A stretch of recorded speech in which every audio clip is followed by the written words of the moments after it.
Howdy folks, well, we're back. Been a while, I'll admit.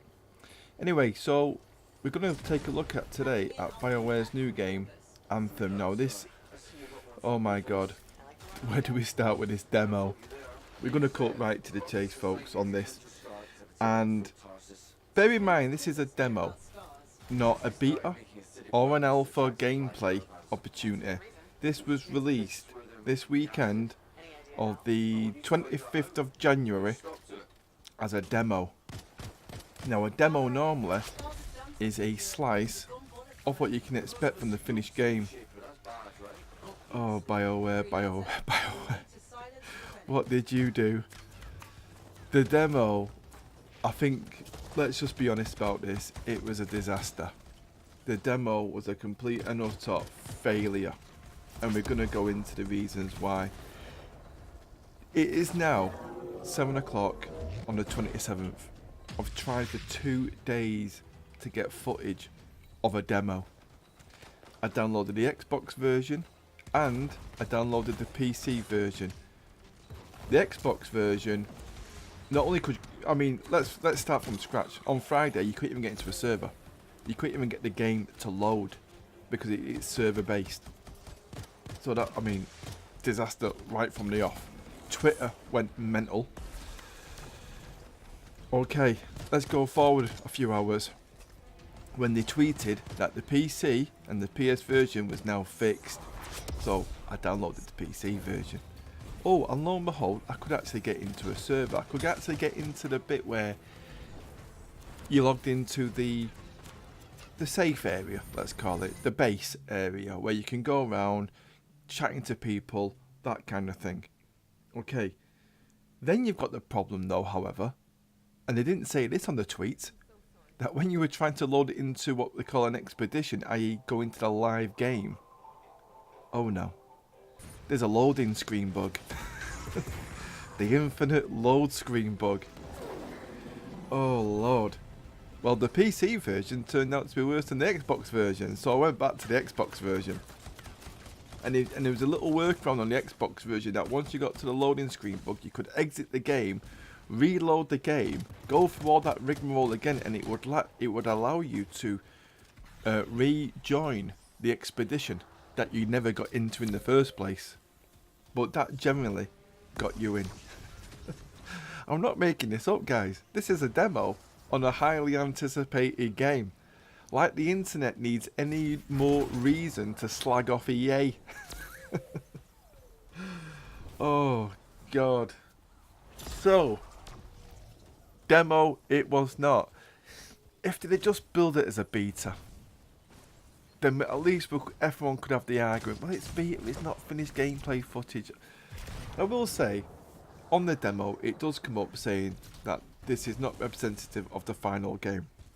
Then it's not a demo. Don't say it's a demo when it's not a demo then. Surely that's still beta. Now, I'm not sure how much of it's BioWare's fault or how much it's EA's fault, but this weekend has been a PR disaster for EA. Right, enough said about that. What's the actual game like? Well, today, I've took Xbox footage, and I can honestly say, guys, that the gameplay is good. It's good. We're going to go through a few things in order. Okay, let's first talk about the graphics.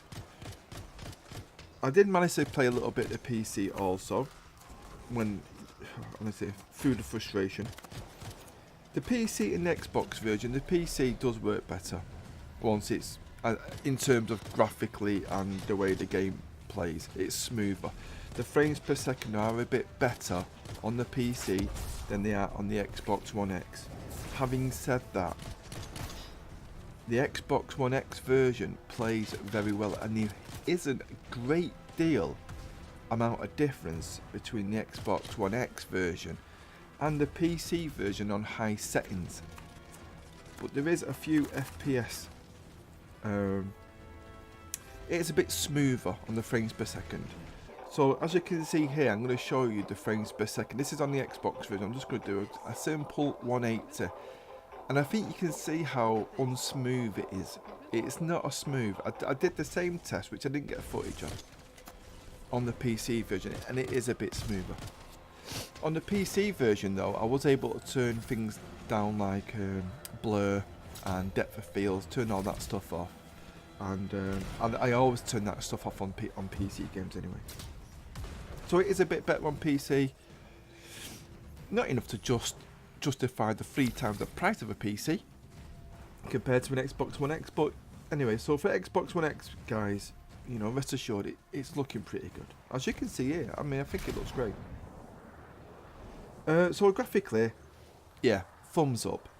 Sound, let's talk about the audio now.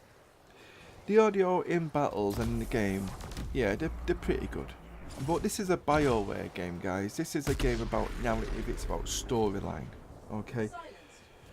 We don't get to see too much of that in the demo, because there's only sort of 3 missions and a different style of mission that you can do in the demo, and I've got to say the voice acting's a bit shit.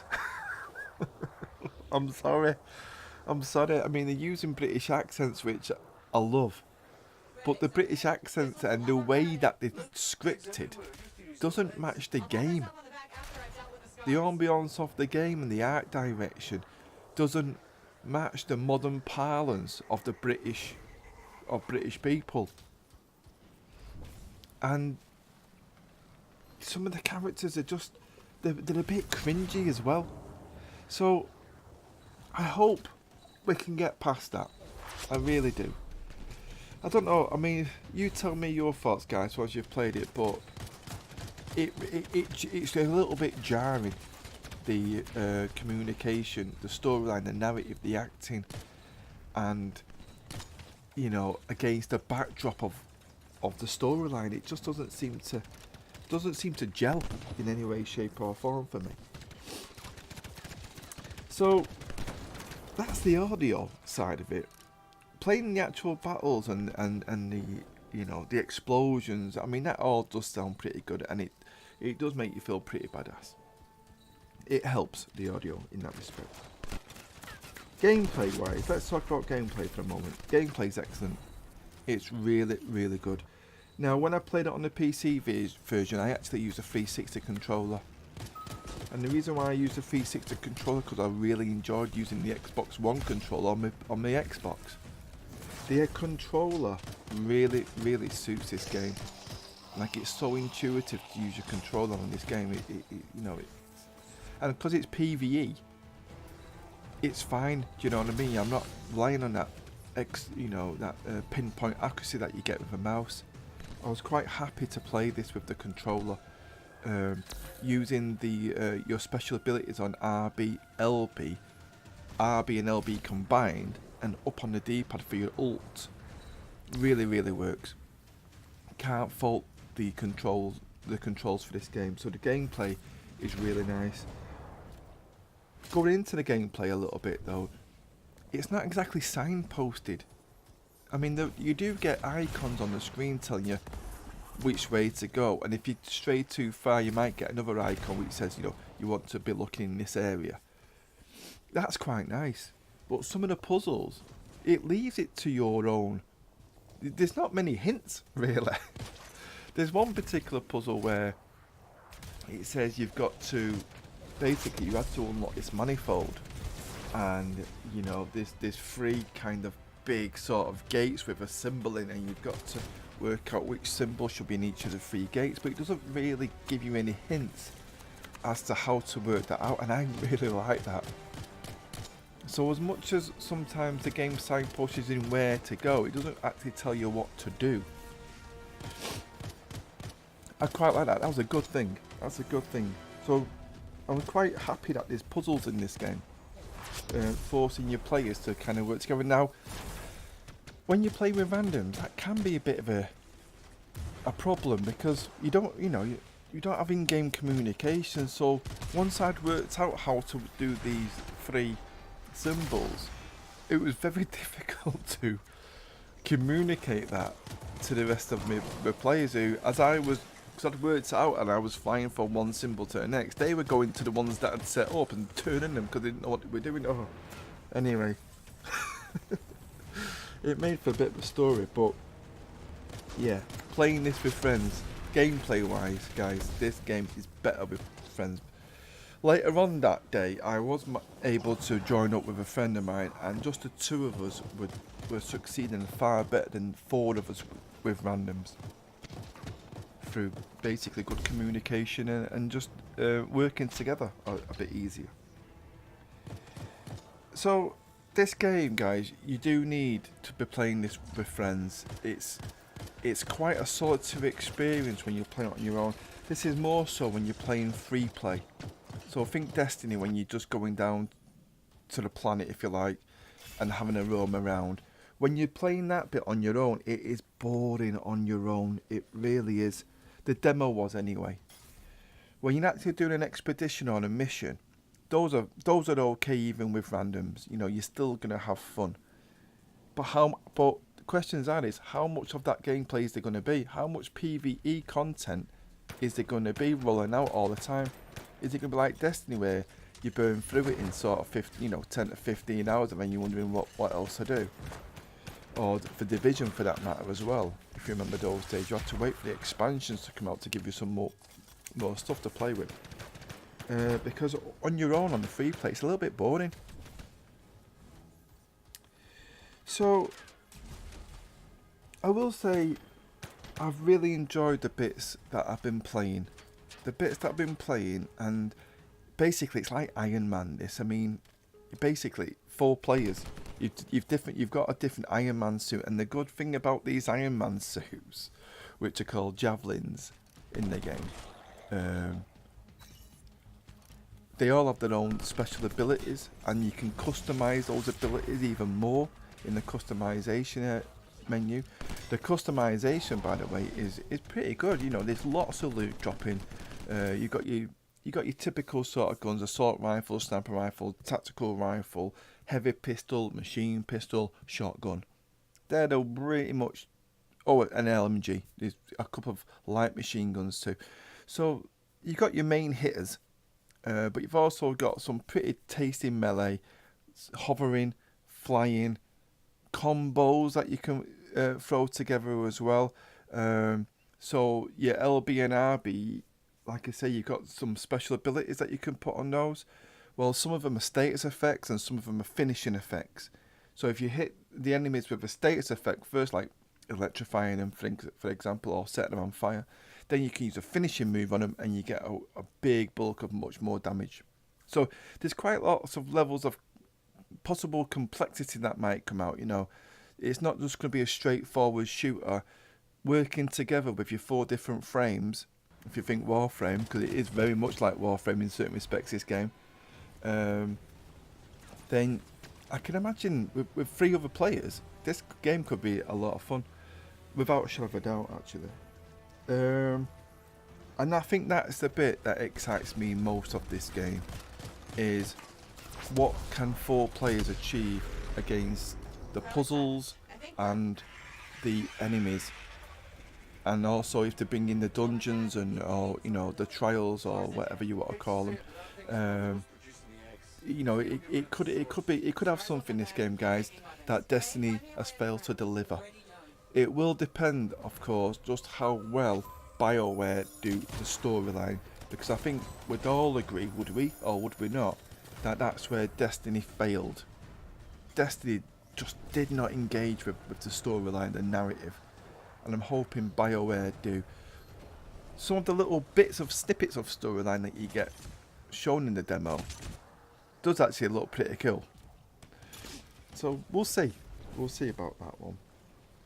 HUD wise, no problems at all. The HUD it gives you what you need to know and doesn't really impede on your visual enjoyment. I will say sometimes, because the game's so quick and your javelin can fly, do jumps, double jumps, dodge rolls, the camera can get a little bit confused at times, as you know, especially when you're in enclosed spaces. You can end up bouncing around a bit like a pinball a little bit, and that's, for me, a little bit frustrating actually, especially when you're going in for the melee. there can be a little bit too much going on with the visual effects and the lightning and the bullets and the explosions, to the point where you can start getting lost. There's some enemies that throw like seeker mines at you, and with everything else going on, with your character that's glowing as well, but one of the characters called Storm has like an aura field around him, it can just be a little bit too much. And often you don't know where you're getting shot from, because it's just there's too much visual information going off. So there's positives and negatives here, guys. Is it going to be worth a day one purchase? I think that's what we're asking. Now the demo has left a bitter taste in my mouth. Can EA pull out fucking cash and pay for some decent infrastructure to make this game stable and playable? The amount of times I've finished a mission and my loot hasn't turned up because it's crashed in the demo, it's unforgivable. It's a real misstep by EA this demo, because it's going to make a lot of people nervous about making this a day one purchase. I think it's a good game. I think it's worthy of buying, but I think many may wait for the week it comes out just to see what the servers are like and see if this hasn't been addressed by that point. I really hope so. Guys, that's a very quick summary of my time on Anthem. I have been playing it on and off more off than on for the last 3 days, trying to get some footage together, but the times that I've spent on it were good. The times that I spent on it with a friend of mine was better. The times when I spent it on it on my own was dull. Mixing that with all the frustration of trying to get into the game in the first place, it's lent for a bit of a sour note on this video. I appreciate that, but I have to keep reminding myself though that the storyline and the gameplay is excellent so far. Okay, so that's what I've got to say, guys. This was Anthem, the demo. Let's keep our fingers crossed that we've got a Destiny killer coming up soon. Bye for now.